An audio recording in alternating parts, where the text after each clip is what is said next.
Billionaire pretending to be poor was rejected on Christmas blind date until a little girl did this.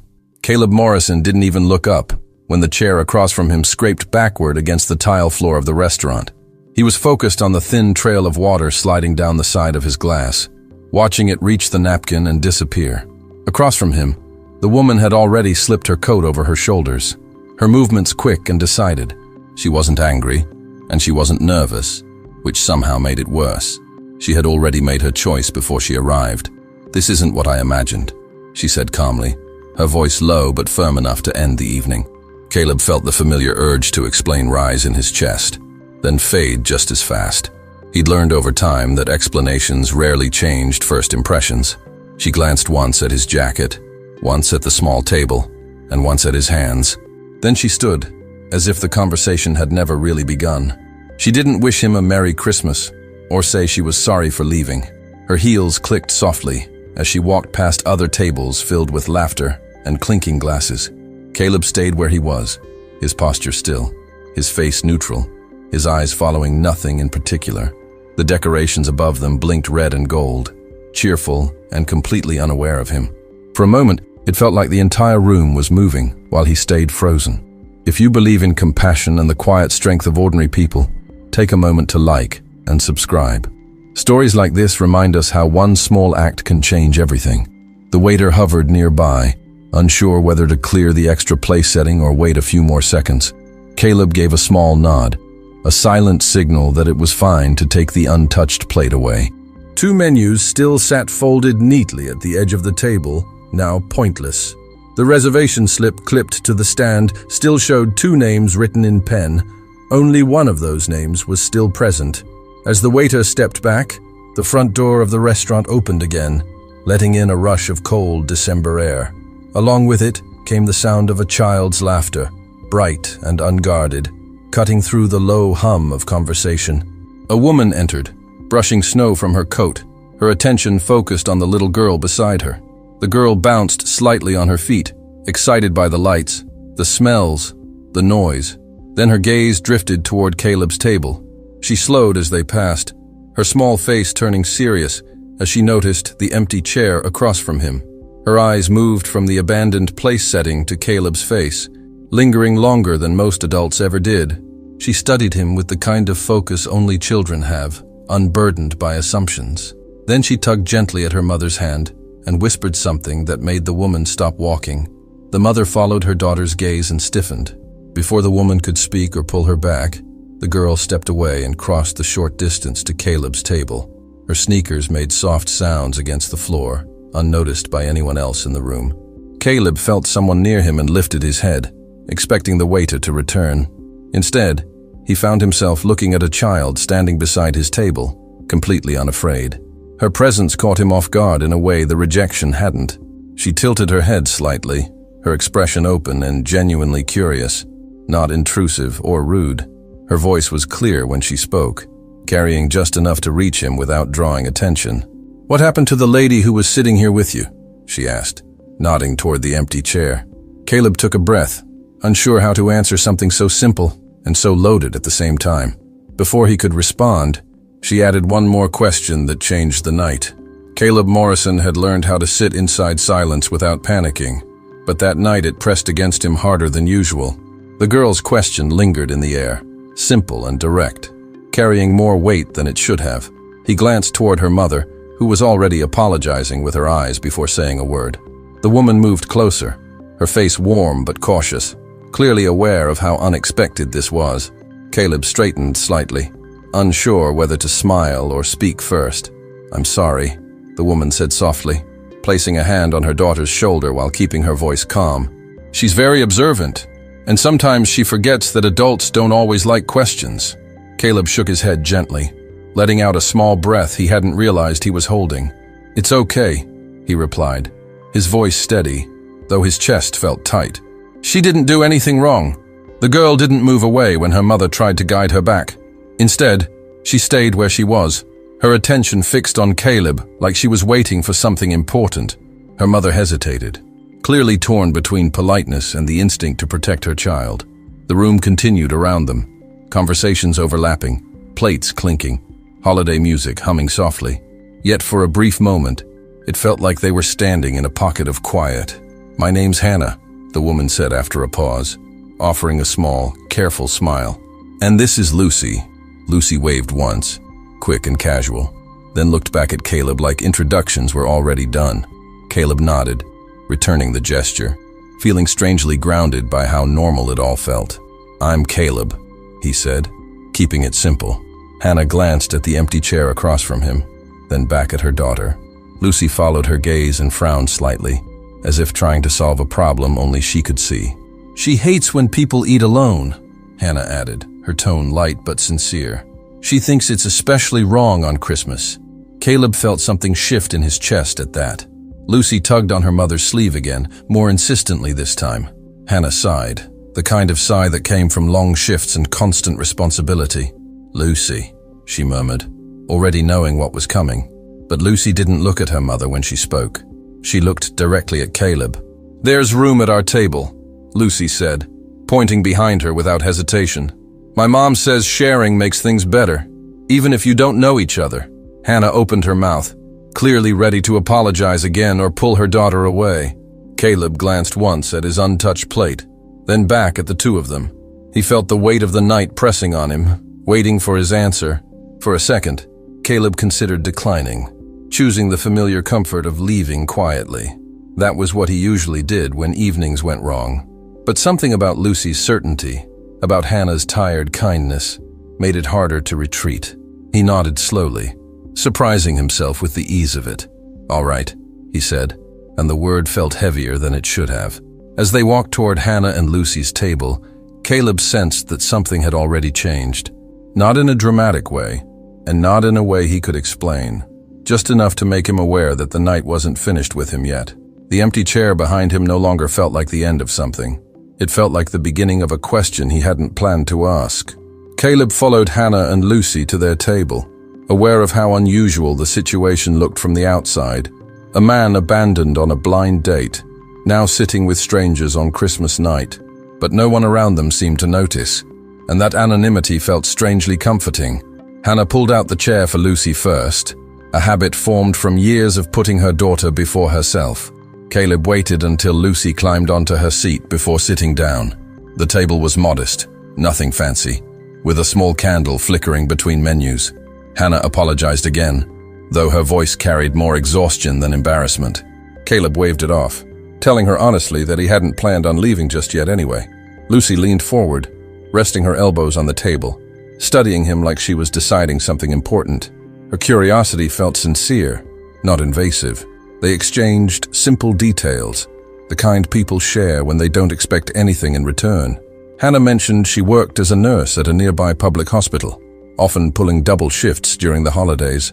Caleb said he worked independently, keeping his explanation vague but truthful enough. Lucy listened closely, interrupting only to comment on the Christmas decorations or the smell of the food. The tension Caleb carried began to loosen without him noticing. When the waiter arrived, Lucy immediately spoke up and asked for an extra plate. Hannah started to object, then stopped herself, watching Caleb instead. He nodded, accepting the offer without hesitation, surprised by how natural it felt. The waiter smiled warmly and added the plate as if this were the most normal thing in the world. That small gesture sealed the moment. As food arrived, Lucy talked about her favorite drawings and the way Christmas felt different every year. Hannah listened with the practiced attention of someone used to long conversations at the end of hard days. Caleb found himself responding more than he usually did, sharing thoughts instead of facts. He laughed once, a quiet sound that surprised him more than anyone else. It had been a while since laughter came without effort. At one point, Lucy asked why the other woman had left so quickly. The question wasn't sharp, just honest, and it landed gently between them. Caleb paused, choosing his words carefully, aware of Hannah watching him closely. "Sometimes people decide before they really listen," he said simply. Lucy nodded, satisfied with the answer. Hannah met Caleb's eyes then, something unspoken passing between them. There was no pity in her expression, only understanding shaped by her own disappointments. She didn't ask more, and that restraint felt like kindness in itself. Caleb realized how rare it was to be around someone who didn't push for explanations. The night felt slower, safer. As the meal continued, Caleb sensed the quiet shift happening inside him. The rejection from earlier no longer sat at the center of his thoughts. In its place was a different awareness, one he hadn't expected, that a single choice, made by a child without calculation, had redirected the evening, and that whatever came next would matter more than the date that never happened. Caleb didn't realize how tense his body had been until he felt his shoulders slowly relax while sitting at Hannah and Lucy's table. The rejection from earlier still existed, but it had been pushed to the background by something quieter and more unsettling. Being welcomed without questions made him aware of how rarely that happened in his life. He listened as Hannah cut Lucy's food into smaller pieces, her movements automatic and careful. There was no performance in her kindness, just habit. Hannah excused herself briefly to speak with the waiter, leaving Caleb alone with Lucy for a moment. Lucy swung her feet slightly beneath the table, humming to herself as she looked around the room. She glanced back at Caleb, noticing the way his hands rested flat against his legs, like he didn't quite know what to do with them. "You don't talk much," she said, not accusing, just observing. Caleb smiled faintly, unsure how to explain something so deeply ingrained. "I talk when I feel useful," he answered after a moment, surprised by his own honesty. Lucy considered that, her brow furrowing in a way that felt far too serious for a 6-year-old. "My mom says people don't have to earn being nice," she replied, as if reciting a rule she lived by. The words landed harder than Caleb expected, stirring something uncomfortable in his chest. He nodded, even though he wasn't sure he believed it yet. When Hannah returned, she noticed the shift immediately. The way Caleb seemed quieter, more inward. She didn't ask what had been said, sensing that some conversations didn't need to be interrupted. Instead, she spoke about her day at the hospital, about patients who had no visitors and rooms that felt too empty. Her voice was steady, but the fatigue underneath it was impossible to miss. Caleb listened closely, recognizing the loneliness she described. As she talked, Caleb became aware of a familiar pressure building inside him. Not the kind tied to money or responsibility, but the deeper weight of wanting to help and not knowing how. He'd spent years solving problems by throwing resources at them, by fixing things efficiently and quietly. But sitting there, he understood that none of that mattered in this moment. All that mattered was staying present. Lucy interrupted her mother mid-sentence to ask if Caleb had family nearby. The question froze him just long enough for Hannah to notice. She shot Lucy a quick look, already ready to apologize again, but Caleb shook his head gently, signaling that it was okay. "No one close," he said, keeping his voice even. The admission settled heavily over the table. Not dramatic, just real. Hannah softened, her expression changing in a way that came from lived experience. She didn't offer sympathy or advice, and that restraint felt intentional. Lucy reached across the table and slid her napkin closer to Caleb, as if sharing something important. The gesture caught him off guard more than words ever could. For the first time that night, Caleb felt exposed in a way money had never protected him from. Not because he was being judged, but because he wasn't. There was nothing to perform, nothing to prove, nothing to hide behind. Just a quiet understanding forming in the space between three people who had no reason to meet. And Caleb sensed that whatever came next would ask more of him than he was used to giving. As plates were cleared and the restaurant grew louder around them, Caleb felt a subtle shift in how Hannah looked at him. It wasn't suspicion or interest, but recognition, like she was beginning to place him somewhere new in her understanding. She asked him what kind of work he did, not out of politeness, but because the silence invited something honest. Caleb hesitated just long enough to reveal that the question mattered. "I build things," he said, choosing his words carefully. "And sometimes I walk away from them." Hannah nodded slowly, absorbing the answer without pressing for details. She spoke instead about how she'd learned to live with unfinished stories of her own. Patience she couldn't save, relationships she couldn't hold together, promises she made when life looked simpler. Her voice didn't crack, but the weight behind it was unmistakable.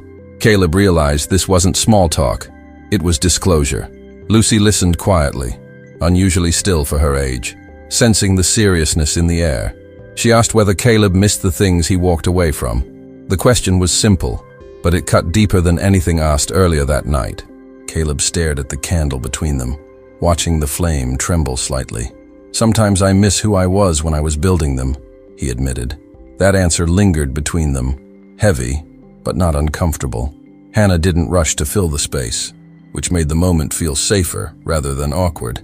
She shared that she once dreamed of leaving her job and traveling, before Lucy came along. Her smile was genuine when she said she didn't regret it, even if the path was harder than expected. Caleb felt the honesty settle into him like warmth.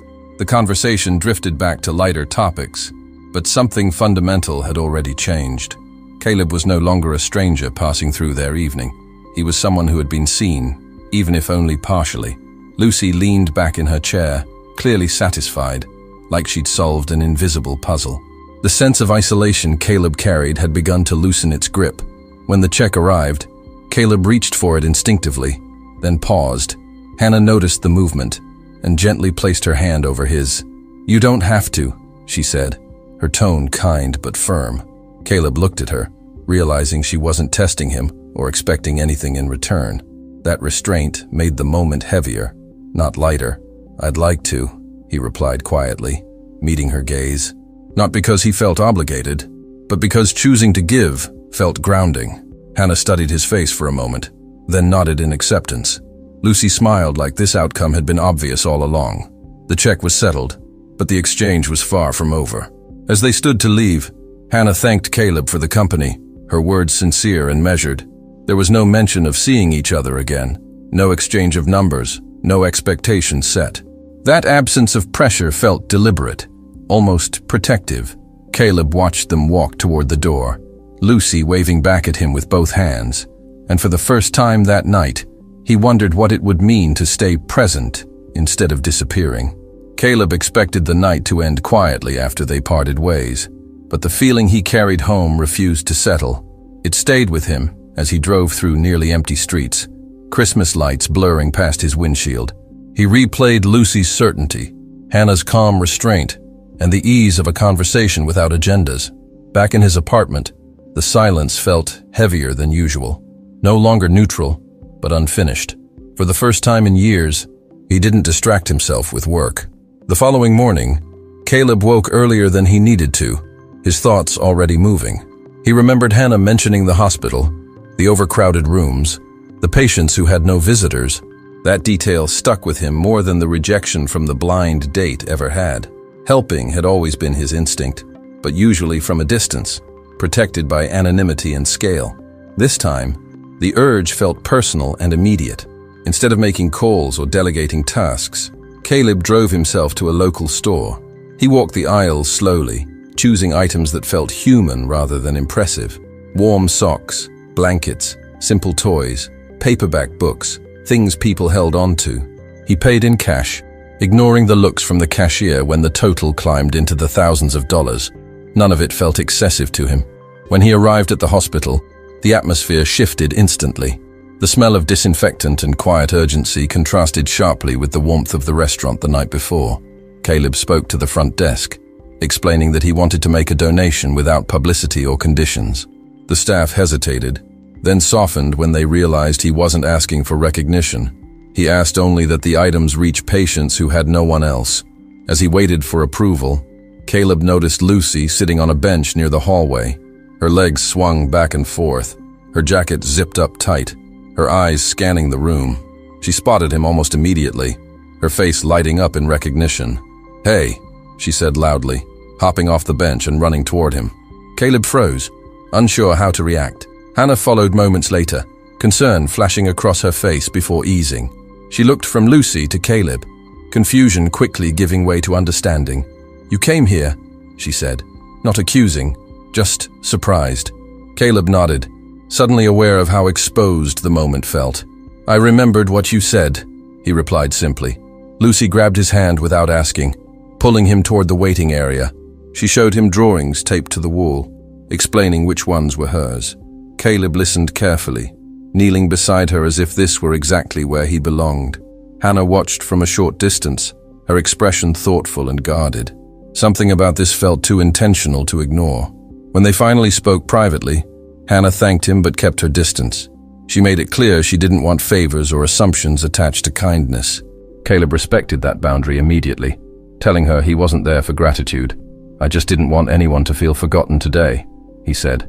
The words surprised him with how true they were. As he left the hospital later that afternoon, Caleb felt the weight of choice pressing on him. This wasn't a one-time gesture, and he knew it. Whatever he'd stepped into now would ask consistency, not money. Driving away, he wondered whether he was ready for that kind of presence, and whether kindness could change someone who had learned to stay distant for so long. Caleb didn't expect to see Hannah again so soon after the hospital, and that surprise caught him unprepared. She stood outside the building when he returned a few days later, her coat pulled tight, Lucy beside her holding a folded piece of paper. There was something different in Hannah's posture, less guarded but more serious. She wasn't there to thank him or confront him, and Caleb sensed that immediately. She was there because something inside her had shifted. Hannah explained that Lucy had insisted on coming back, refusing to let the moment at the hospital stay unfinished. Lucy stepped forward and handed Caleb the folded paper without ceremony. It was a drawing, simple and uneven, showing 3 figures sitting at a table with a star above them. On the back, in careful letters, Lucy had written that no one should be alone when they can sit together. Caleb felt his throat tighten as he held it. He crouched down to Lucy's level, meeting her eyes instead of thanking her quickly and moving on. He told her that the picture mattered more than she probably understood. Lucy listened seriously, nodding like this was important business. Hannah watched the exchange quietly, her arms crossed not in defense but in reflection. She was seeing Caleb differently now, not as a stranger, but as someone present. Hannah admitted that she'd looked him up after the hospital, not out of suspicion, but curiosity. What she found had unsettled her more than she expected. Articles, numbers, headlines that didn't match the man who had sat quietly with her daughter. She didn't accuse him of hiding anything, but she didn't pretend it didn't matter either. The honesty of the moment pressed in on both of them. Caleb listened without interrupting, resisting the urge to explain or justify himself. When she finished, he told her the truth in the simplest way he could manage. He said he'd learned that money made people decide too quickly who he was supposed to be. He said he didn't want that decision made for him again, not by strangers or by himself. Hannah absorbed the answer, weighing it carefully. Lucy looked between them, sensing the tension without understanding its source. She reached for Caleb's hand again, grounding him in the moment. Hannah noticed the gesture and didn't stop it, which felt like permission. There was no romance in the air, only a shared understanding forming slowly. That quiet connection felt heavier than any declaration. Before they parted, Hannah made one thing clear. She wasn't ready for expectations, labels, or promises. Caleb agreed without hesitation, relieved by the boundary. What mattered was showing up honestly, without roles or rewards. As they walked away, Caleb realized this wasn't a turning point because of love, but because of trust. He stood there after they left, Lucy's drawing still in his hands, unsure of what would come next. The connection they'd formed felt fragile, but real. He sensed that whatever followed would test his willingness to stay open, not with grand gestures, but with patience and restraint. And that question stayed with him long after the street emptied again. The weeks that followed unfolded more slowly than Caleb expected, not because nothing was happening, but because everything now required intention. Hannah didn't disappear, but she didn't move closer either, choosing instead a careful distance that protected Lucy and herself. They crossed paths at the hospital occasionally, always brief, always respectful, never awkward. Caleb learned to read the difference between rejection and boundaries, something he hadn't mastered before. That distinction alone forced him to change how he showed up. Hannah's mother entered the story quietly, through concern rather than conflict. After noticing how Lucy talked about Caleb at home, she asked questions that weren't hostile, but practical, shaped by a lifetime of protecting her daughter from disappointment. Who was he? What did he want? And how long did he plan on staying present before vanishing like others had? Hannah struggled to answer because she wasn't sure yet, and that uncertainty unsettled her more than answers ever had. Caleb felt the weight of that doubt without being directly confronted by it. At the same time, pressures from Caleb's own world began to resurface, calling him back toward comfort and distance. Business partners reached out with new opportunities, reminding him how easily he could return to a life where presence wasn't required. The idea of walking away again tempted him, especially when things felt emotionally unclear and unstructured. He realized how often he had chosen movement over staying, change over commitment, absence over vulnerability. That pattern was no longer invisible to him. Lucy, unaware of the adult complexity forming around her, continued to act as the emotional center of gravity. She invited Caleb to school events, showed him drawings, and spoke about him with the assumption of continuity. Hannah noticed how naturally Lucy integrated him into her emotional world, and that frightened her more than comforted her. Letting someone matter meant risking disappointment, and she had learned that lesson the hard way. The conflict was no longer external, but deeply internal.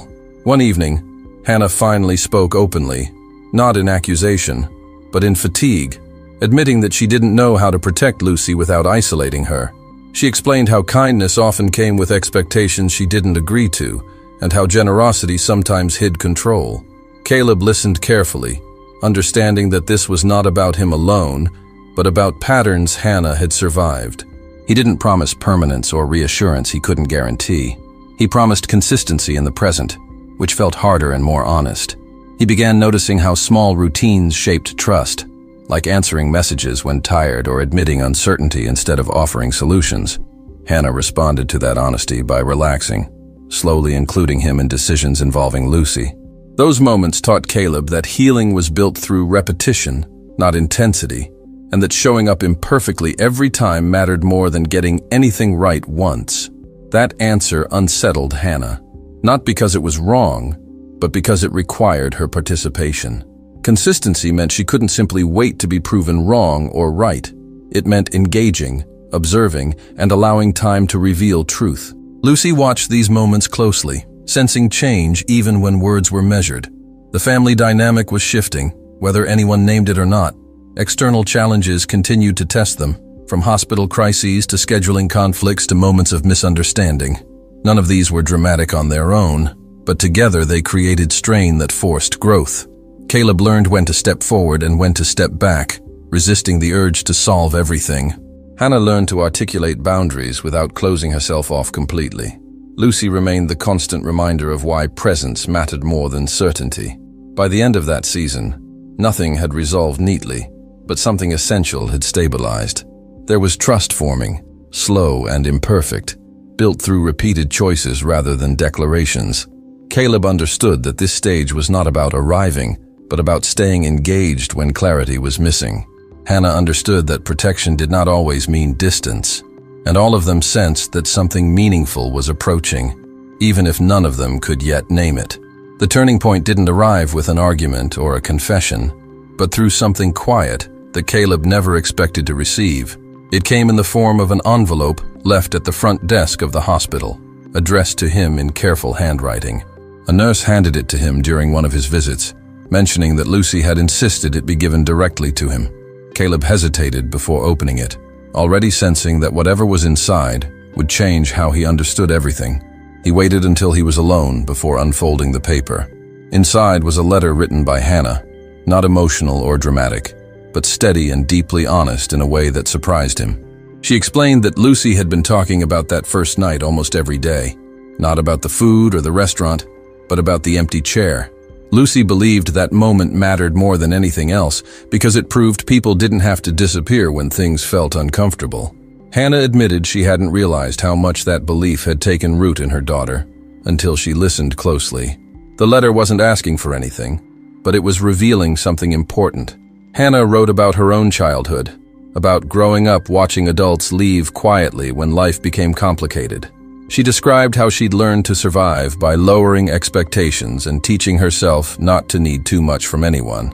Lucy, she said, had challenged that lesson without even trying, simply by acting on instinct instead of fear.